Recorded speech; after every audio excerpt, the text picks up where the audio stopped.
Morning, everybody. Welcome to our May edition of our Pigment 101 webinar series. We're happy to have you, especially after a holiday weekend.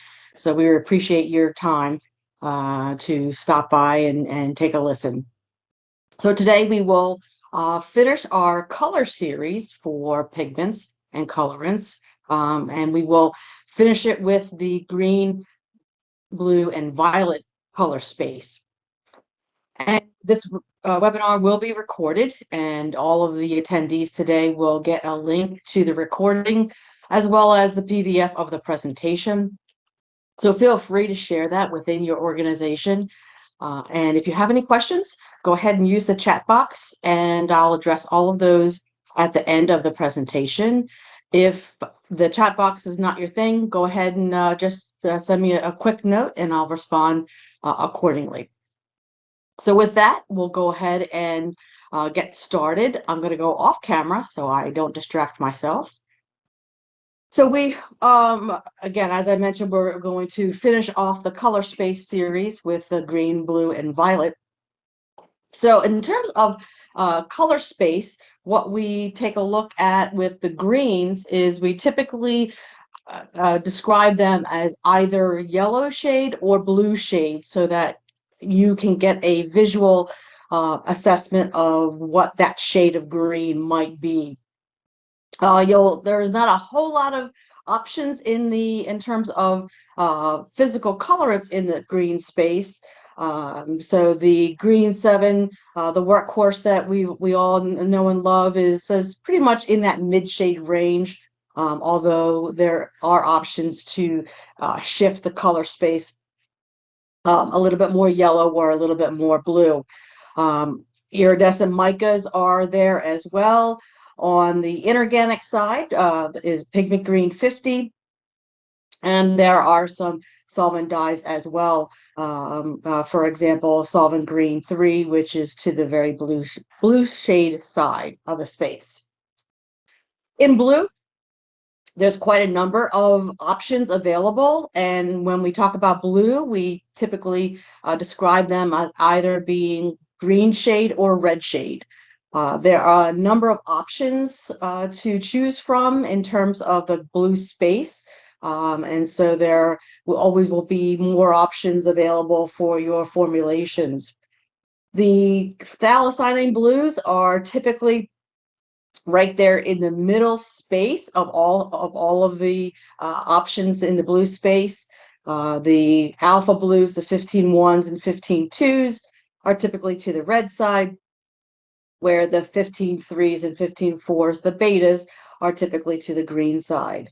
In the mica effects, you have your iridescents that are pretty much right there in the middle shade area. And then there are some opaque micas as well that are more to the red shade side. And of course, then there are the inorganics. We have Pigment Blue 28 is to the red shade. The Pigment Blue 36 is to the green shade. So many options in that space to be able to fit your formulation needs. On the violet side, we speak about either red shade or blue shade. Similar to the green, there's not as much space or options in the violet space, but what we do have fits the needs for that violet shade area. The Violet 19, the beta version, carries over from our red series, and the Violet 19 beta crystal version is very much on the red shade if you describe it as a violet, but very much on the blue shade if you describe it as a red. So depending on where you're coming from, that could have two different definitions. Of course, there's iridescent micas that fit that space, and the Violet 23 is always going to be your very blue shade in terms of violet space, although there are options to be able to have both a red shade and a blue shade of Violet 23s. So green, blues, and violets show up in pretty much every space in terms of a pigment classification or colorants perspective. The only space that is a little bit more unique to the violet area is the polycyclic organic um, um, pigments, where just the violet space is represented in that area. And of course, the metal complexes are just the blues and the greens. So you'll be able to see that there are a number of areas where you get this color space in a lot of different options. So if we start out on the organic side, taking a look at the phthalocyanades, the metal complexes, these I classify these as both, and we spoke about this before, as both high performance and classical, because they do tend to have many of the high performance technical properties, but they end up being a little bit more cost effective, like the traditional classical pigments. So the phthalocyanades have a number of different crystal modifications, or polymorphism as a more technical term. There's a large number of them that are available, but typically it's the alpha and the beta forms that have the most commercial importance in a variety of application areas.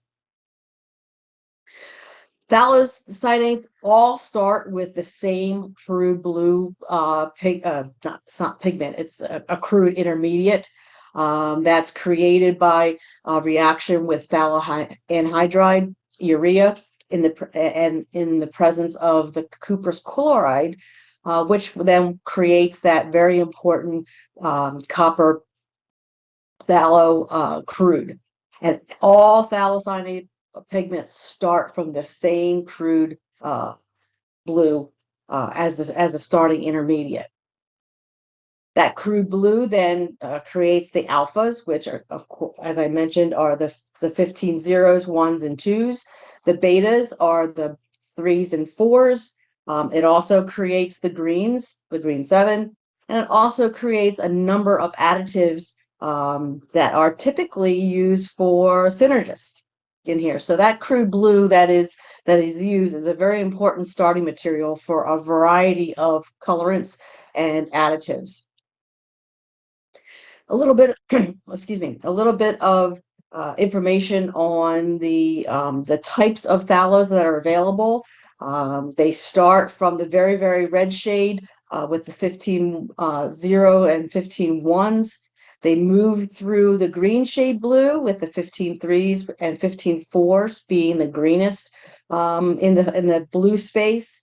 And then once it gets halogenated, the green 7 is on the blue shade side, and the green 36 is on the yellow shade side of that green space.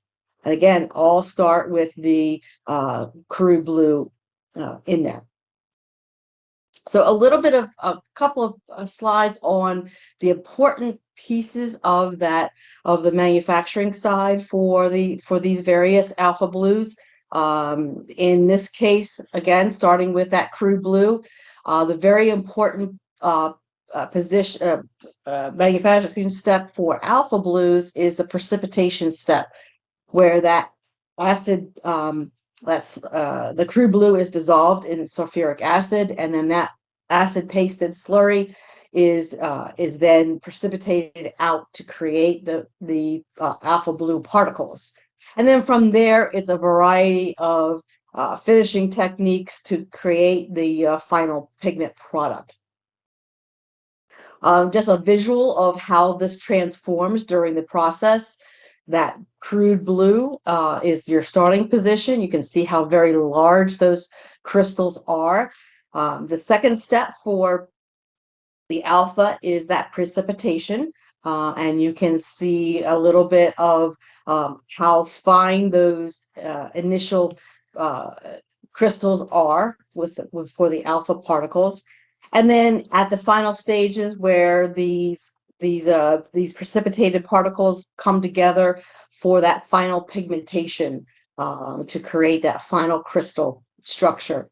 And you can see that they are very long and narrow rod-like shaped particles. The beta blue has its unique aspect of the production area. And in this case, the crude blue is first further milled, typically in a ball mill, to reduce the particle size of the crude blue before the pigmentation starts. And then, of course, from there, again, various different finishing techniques are applied to create the final product that's desired. Again, same visuals that we saw before, same crude blue that is the starting material for all of these. You can see after the milling is complete, how unique and fine the particle sizes are. And then from there, the pigmentation is created. The final crystal shape and size is very similar to the alphas. But again, because it started from a different place, the pigmentation results in a different application, different product for the application areas needed. So the alpha blues, they are as I mentioned before, they are red shade in color. They are typically used to create the warmer blues. They also are a good source when you're trying to reach a more natural green color. They are very economical for use and very light fast and weather fastness. Typically, the 15-1s are mostly used in coatings and plastics application areas. So as part of our Color of the Month series, we try to highlight some specific areas each month.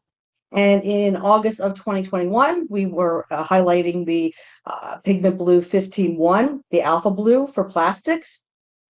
So you can see where this is done. And then we accented it with a variety, with two different iridescent micas. So 15-2 is also an alpha. Typically going from the 1 to 2 is really a transformation in the surface finishing, specifically in the surface treatment area. It's still red shade in color. However, because the surface treatment has been applied, these types of products provide improved dispersibility for coatings areas. And as I mentioned here, primarily these are used in liquid-based coatings. And similarly, that we transformed the electric blue color of the month into coatings by highlighting the Pigment Blue 15-2, Sudafast Blue 2773. Again, with the same formulation with the two iridescent blue micas as well. The beta blues, the 15-3 is green shade in color. If you're looking for a more cool blue type of color, this is probably a better choice to use as your starting position. It's also used to get greens that are a little bit more synthetic looking in terms of the color. Again, same type of very good technical properties. And these are used in all application areas. As you can tell by the listing of the number of products in each of these areas, Sudarshan does have a wide variety of products available to meet all of the various application needs in each of those spaces. Pigment Blue 15-4 is very much a beta and very green shade. And similarly to its sister, the Pigment Blue 15-2, the 15-4 also has additional surface treatment areas that provide some very good flocculation resistance to liquid coatings. And this is primarily where we see the use of 15-4s in coatings and inks that require that stability in the formulations. However, we've also had a very good experience with Sudafast 2796 as a low warping option in plastic application areas. And we've apparently the surface treatment that we use provides that extra flexibility to be able to keep it from warping or reducing the amount of warpage that we get. The green 7 is, as I mentioned, everything starts from that crude blue. So the chlorination of that crude blue creates the green 7 in there. So you can see how the molecular weight of that crystal changes with the chlorination. And then the addition of the chlorine ions onto the crystal structure then, of course, reduces the amount of the copper.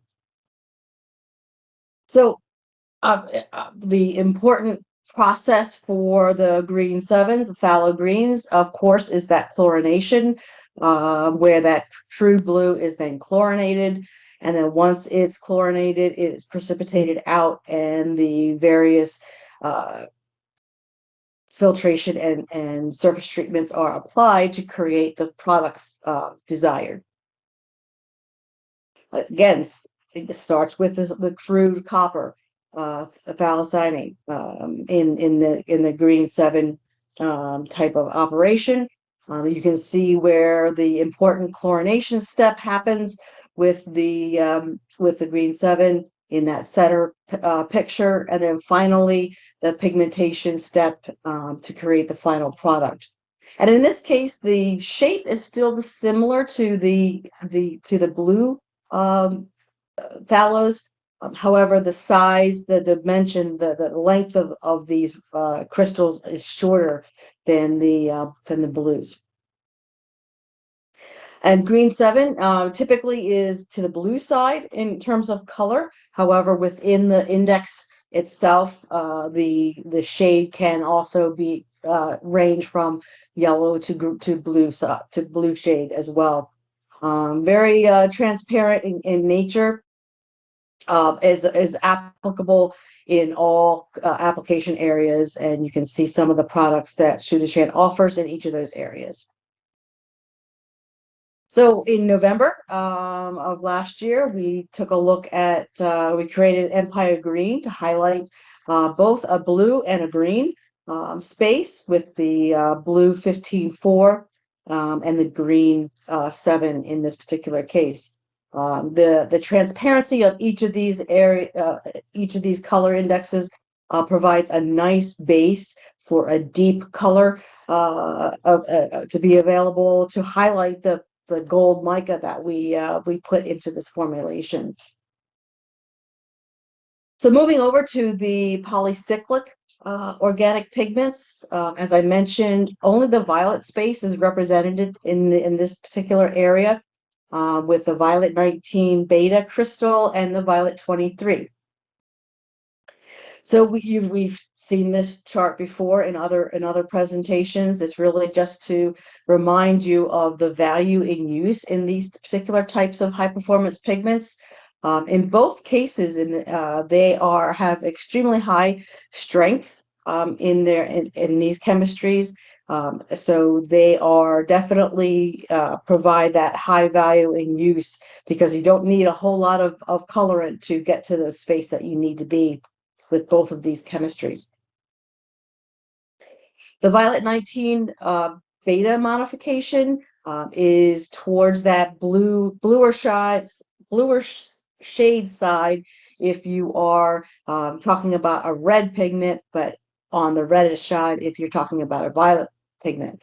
It's a very good pigment, extremely light fast and weather fast, good strong color for it, excellent heat stability in there. And so when we talked about in the red space, the crystal modification was for this particular beta is 2 molecules attached to a third molecule. For the gamma, which is more to the very red side, you'll recall that that was 4 molecules attached to a fifth molecule. So that's where some of the modifications in the crystal shaping occurs to be able to get these different color spaces. Violet 23 is a very good pigment. It can also be as red shade or blue shade, depending on the finishing techniques that are used. As I mentioned, very high color strength, is primarily used as a shading component. It does have good heat stability and light fastness, and it is very applicable in all application areas. At Sudarshan products, this is a fairly new chemistry for us over the last couple of years, and so we have products in both the red and blue spaces for all the application areas. We'll have a second Violet 23 for inks coming out in the near future as well, so that we can cover all the color spaces for all the application areas. And as I mentioned, in February we wanted to highlight our Violet 23s with a couple of color of the months in the coating space. We highlighted the Sudaperm Violet 2941C. This is the blue shade version of the Violet 23s in our Voila, it's Violet color of the month. And in the plastic space, again, it's just a simple mix of the Violet 23. Again, this is the blue shade version with a iridescent gold pigment. And now over to the inorganic spaces in the CIC space. There are some spinels, the cobalts, that provide a variety of green and blue color spaces on the inorganic side. So we've mentioned this before, the CICPs are going to be 2 or more metals, which provide those high range of colors. These are truly high performance pigments because of their technical performances. However, they aren't as colorful as organic pigments, and sometimes and also the strength is also going to be less if you're comparing it to a organic pigment in a similar space. So for those of you who really enjoy the periodic table, I bring this back to you because it's a really good explanation of where the color difference comes from similar formulations. So as I mentioned, those that are in the circle are responsible for the primary color. In this case, it is the cobalt for the green 50 and the blue 28. The ones in the triangles are the other metals that balance out the charges, but also they modify the color hue. And in this case, they are extremely important in that hue development because the cobalt or the pigment green 50 that uses that titanium brings it all the way to the green side shade for that green 50, whereas the pigment blue 28 that uses the aluminum forces it all the way over to the to the red shade blue side in there. So gives a nice visual to where the color comes from in these two particular cases. So grade 50 is, as I mentioned, is based off cobalt and the titanium. These are in the spinel lattice structures. The green 50 is a bright green shade in color, very opaque to visible light, and it's used in a variety of polymers and even in coatings as well. For Sudarshan, we expect to expand our CICP portfolio in the very near future. We will have a green 50 expected launch at the end of July. Pigment blue 36 is a green shade blue. It's also a spinel lattice structure. It brings in aluminum, which you remember from the Pigment Blue 28, provides that red shade, but it also brings in chromium that then takes that to the green shade blue. This is also very opaque to visible light, and we will include this in our portfolio with an expected launch the end of August. And then lastly, in that blue-green space is the Blue 28. As I mentioned, it's the aluminum that makes that red shade, and it is also extremely good for opacity, and very widely used in both plastics and coatings applications area. And this will be the added to our portfolio, and we expect to have this at the end of June as well. Micas is the other synthetic area where we have a number of products in the green, blue, violet space. So on the iridescent side, this is where the TiO2 is then put onto the mica flake to create those color spaces. In this particular case, it's the green, blue, and purple area or violet area. We have several spaces and colors and sizes available in this type of application area. And as I mentioned, the coating thickness defines the actual color. So the green, blue, and violet spaces are at the thicker end of the TiO2 layering process. So that they will have the higher thickness of the TiO2 to create those color spaces. So to accent the green mica, we want in March of this year, we created Spring Sprout in the plastics area, where we highlighted both the green 7 and the iridescent green mica in that particular space. And then in August of last year, we took a look at the iridescent blue. This is a very high chroma mica that in a plastics application that provides our Mica Radiant Blue 41443 to give that high chroma. Now onto the more opaque side, where we combine both TiO2 and iron oxide. We have an opaque blue in our Regal Blue 41431 product area. This provides a very dark and opaque blue with a little bit of a hint of red in terms of its color space.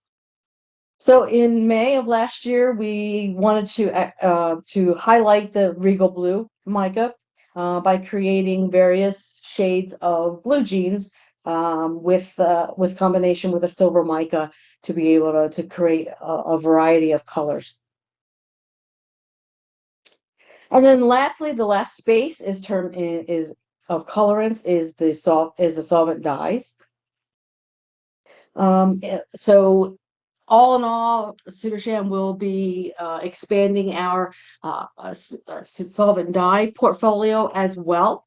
So I wanted to at least highlight those spaces where we plan to expand to. So in the green space is the Solvent Green 3. This is to the blue shade in terms of its color space, used in a variety of polymers, has very good heat resistance. And as I mentioned, this will come probably later this year, maybe early next year, as we expand into our space. On the blue side, we have two. The first one is the Solvent Blue 104. Is a very bright blue powder and provides a very nice looking kind of mid-shade blue color space to your application area. And on the darker side, to the greener side, is the solvent blue 122. This is another option in the solvent blue space. It does have a lower heat resistance than the solvent blue 104, so that will have to be taken into consideration for your application area. And in the violet space, we plan to have the solvent violet 13. Extremely bright, vivid color space for your development use. Also very good heat resistance as well. So as I mentioned in the very first section of the presentation, the green, blues, and violets tend to show up in all aspect areas. And so just a different way of looking at it with our brands.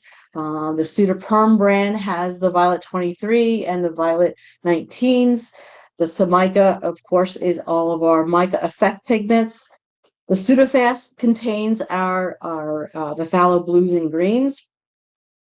The Sudasol will have the blues, greens, and violets as well in the very near future. Our inkjet area with our Sudajet brand contains also some phthalo blues.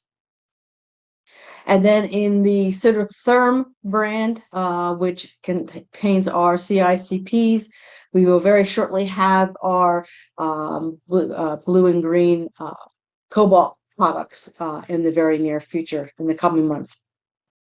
So we very much look forward to that.